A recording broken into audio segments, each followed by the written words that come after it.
Fala minha galera concurseira, seja bem-vindo ao canal Dicas do Tomazetto. Deixe seu like, se inscreva no canal, ative o sininho para receber novas notificações, novos conteúdos inteiramente grátis. Todos os dias eu tô com você. Já é meu terceiro vídeo hoje, hein?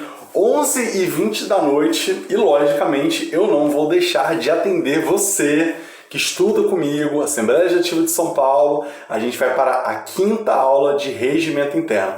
Queria já deixar aqui um compromisso comigo, com vocês, né? Por conta de uma sugestão de um dos meus seguidores, o Leonardo. Ele falou assim, Diego, você podia deixar aí um vídeo no final, né? Com um compilado que você acha que pode cair. Farei isso, tá, galera? Então vamos finalizar o conteúdo do regimento interno e depois a gente fazer um compiladão do que eu acho que pode cair. Não é nenhuma certeza, mas logicamente por experiência a gente consegue ter uma noção daquilo que pode ser mais importante na visão da banca organizadora, tá legal? Então a gente vai mexer um pouquinho com isso, tá? Galera, essa quinta aula eu vou avançar um pouquinho mais, tá? Então a gente vai tentar chegar até o artigo 48. A gente está no 34C e a gente vai dar um gásinho aí pra gente conseguir adiantar aí os nossos estudos, tá legal? Então vamos lá, sem delongas, vamos começar a trabalhar. Então o que acontece? No artigo 34C, o que é comentado, né?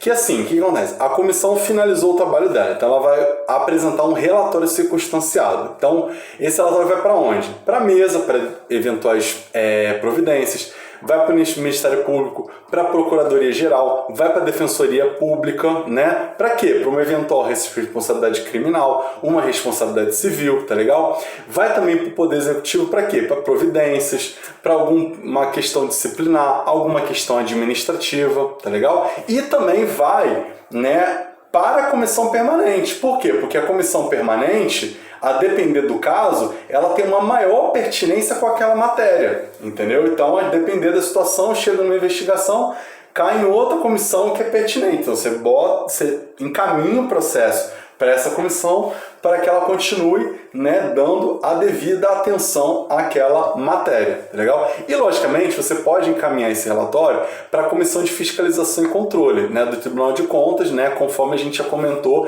em relação às competências, né, lá de artigos anteriores, né, conforme a definição dessa comissão, tá legal? E aí outro ponto importante, no artigo 34D diz o seguinte, que a mesa da Assembleia disponibilizará à CPI o quê? Recursos de infraestrutura para que ela possa performar os seus trabalhos, tá bom? Agora a gente vai para a seção de número 4, que é comissões especiais de representação. Então vamos lá.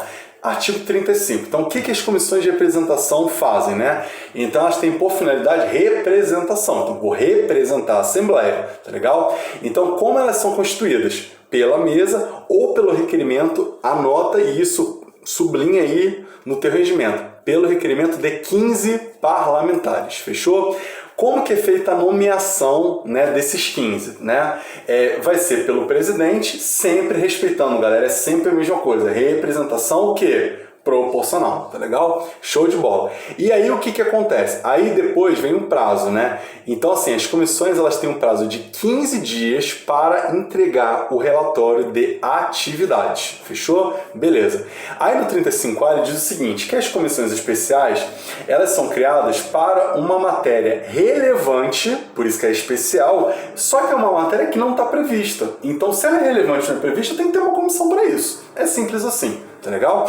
E aí o que acontece? O requerimento, né, para essa Constituição vai definir o objeto dos trabalhos e o número de membros, que não poderá superar ao número de 9, né, parlamentares. Anota esse número, sublinhe no teu regimento, tá legal? Sempre com aquela questão da representação proporcional. Sempre lembrando o prazo, né, de atuação, 120 podendo ser prorrogado pela metade. Já falamos isso lá atrás, tá legal? Aí a gente vai para o próximo item, né, que diz o seguinte, que a comissão deverá ser instalada mais um prazo. Olha só o quanto de prazo que a gente tem agora. No prazo de 10 sessões. Anota isso, tem que decorar, não adianta. Tá legal? O 35B diz o seguinte, que não poderão funcionar mais de 2 comissões especiais. Sempre aquela mesma situação, não pode ser mais de 2, salvo, né, o quê? A maioria absoluta dos membros, né? Foi votado, a maioria absoluta, né, pode ser adicionada, né, mais uma ou 2 ou 3 comissões, mas o normal são até 2 comissões especiais. 35C. A prorrogação do funcionamento deve ser requerida por seus membros e depois vai ser referenciada pelo plenário. Fechou? Show de bola.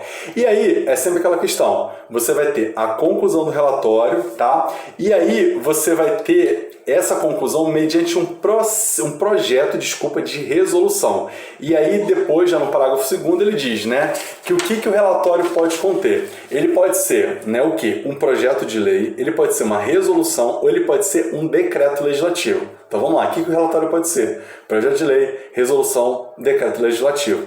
E o 35 dele diz o seguinte, que se você terminar aquele prazo, né, que foi comentado lá atrás, sem o relatório, o que acontece? Já falamos isso aqui, né, anteriormente. Ao que? A extinção da comissão. Fechou? Tranquilo? Beleza. Vamos para o 36. As comissões permanentes, dentro de 5 dias, né, elas vão se reunir para eleger o quê? O presidente e o vice-presidente. Comissões permanentes. Aí o que acontece? No início, né, como você não tem nenhuma eleição, quem é que vai presidir a sessão? O mais idoso, já falamos sobre isso. E no biênio subsequente vai ser o quê? O presidente da comissão do biênio anterior. Ele vai dar continuidade para você, né, formar uma nova comissão, tá legal? Ou assim, o cara tá impedido, entra o vice-presidente, tá legal? Ou no impedimento de ambos, entra o quê? O mais idoso, de novo, né, em relação àquela sempre questão, assim, não, tipo assim, não tem quem botar, coloca o mais idoso. Mais ou menos é isso, a lógica é essa, tá legal? Aí depois vem o parágrafo 2º, ele diz o seguinte, que nas comissões parlamentares de inquérito, compete ao membro mais idoso convocação para presidir a eleição. Aí parágrafo 3º, eleição, né, ela sempre será feita por maioria simples. E aí, em caso de empate, quem entra? O mais idoso. Acabou. É sempre mais idoso no desempate. Tá legal? Parágrafo 4º. Enquanto não se realizar a eleição, o presidente vai designar relatores especiais, porque você precisa dar andamento. Não tem eleição, você vai esperar, não. Você vai lá e coloca um relator especial. Aí a gente vai para o 37. O presidente da comissão será nos impedimentos ou ausência substituídos pelo vice-presidente. Então, somente isso. Parágrafo único. Se por qualquer motivo o presidente deixar de fazer parte da comissão, você vai ter uma nova eleição. Galera, salvo se faltarem menos de 3 meses para término do biênio. O que vai acontecer se faltar pouquinho tempo, menos de 3 meses para o biênio? O vice-presidente assume. Então, vamos lá, de novo. O presidente está lá, ele teve algum motivo, teve que renunciar ao cargo, você faz uma nova eleição. Mas se faltarem menos de 3 meses para finalizar o biênio, fica o vice-presidente até o término deste período. Fechou? Beleza. Artigo 38, ele diz exatamente quais são as atribuições do presidente da comissão. Então ele vai determinar o horário das reuniões, vai publicar isso em diário da Assembleia, vai convocar reuniões extraordinárias, né, de ofício e sempre com requerimento, sempre aquela questão das minorias, requerimento de 1/3. Anota isso aí também. Vai presidir as reuniões, vai dar conhecimento à comissão de matéria recebida em prazo, olha o número 5, em prazo não superior a 2 sessões ele vai designar relatores. Então, vou designar relatores em no máximo 2 sessões. Fechou. Aí a gente vai para o 6. Não havendo parecer, ela vai designar um novo relator, tá legal? O presidente vai fazer, né, o secretário ler a ata da reunião anterior, ele vai conceder palavra aos membros, ele vai advertir o orador que se exaltar, ele vai interromper o orador que tiver falado sobre algo vencido ou desviar, né, daquela matéria que está sendo apreciada, ele vai submeter a votos as questões, ele vai assinar pareceres e convidar os demais para fazê-lo, ele vai solicitar ao presidente da Assembleia a questão do substituto de membros para a comissão, né? Teve uma vacância, faz o quê? Solicita substituto para o presidente da Assembleia. E ele vai representar a comissão nas relações com a mesa, tá legal? Vai resolver qualquer questão de ordem, ele vai prestar à mesa as informações necessárias, né, conforme os trabalhos da comissão, não vai permitir a publicação de expressões, qualquer questão que seja infringente, beleza? Sigamos. E no parágrafo único ele diz o seguinte, que o presidente ele não poderá funcionar como relator, mas ele terá aquele voto nas deliberações e o voto de qualidade, que normalmente é o quê? É o voto que decide aquela matéria se houver um empate em relação aos outros parlamentares. Artigo 39, galera. Dos atos e deliberações do presidente, você pode ter um recurso, tá? de qualquer membro para o presidente da Assembleia, tá legal? Então, o ato do presidente da comissão, recurso, né, vai para o presidente da Assembleia. A gente já vai para o 40. Os presidentes das comissões, eles podem ser convocados, vão se juntar, convocados pelo presidente, vão se reunir, enfim, para trabalhos legislativos. Bem tranquilo isso aqui também. 41. O autor da proposição em discussão não poderá presidir a comissão. Então, eu tenho o autor da proposição. A proposição está sendo discutida. Esse autor não pode presidir a comissão. Simples assim. E no parágrafo único desse mesmo artigo 41, ele diz que também é vedado o autor da proposição ser o relator. Não faz sentido, segregação de função. Como é que um autor da proposição vai ser o relator? Ele vai votar sempre a favor, não tem muito sentido isso aqui, tá legal? No 42 ele diz o seguinte, que todos os papéis das comissões serão enviados para o arquivo ao fim de cada legislatura.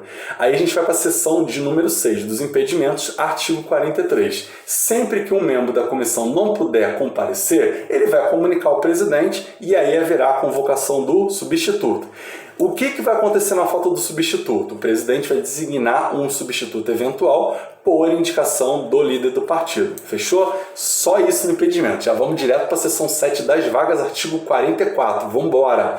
As vagas nas comissões. Então, aí ele diz o seguinte, como que surge uma vaga na comissão? Com a renúncia, com a perda no lugar, né, do lugar do deputado, aí você vai ter aquela classificação ordinal que a gente já falou no vídeo anterior, na substituição efetuada pelo líder, né, e, enfim, em outras hipóteses que a gente já conversou em artigos anteriores. Então, basicamente é renúncia, perda de lugar e a substituição efetuada pelo líder. Basicamente é isso. A renúncia, olha que interessante, aí o cara renunciou. Essa renúncia será um ato acabado e definitivo, não tem como voltar atrás, tá legal? Desde que você faça essa manifestação em plenário, tá legal? A perda automática de lugar na comissão, ela acontecerá se, isso é importante, hein? Anota isso aí. Primeiro, o deputado ele falta a 4, anota isso aí, 4 reuniões consecutivas ou 8 alternadas. E mesmo se ele apresentar justificativa, se ele faltar 16 reuniões, ele também perde. Então, 4 consecutivas, 8 alternadas ou 16 mesmo com justificativa. Excelente.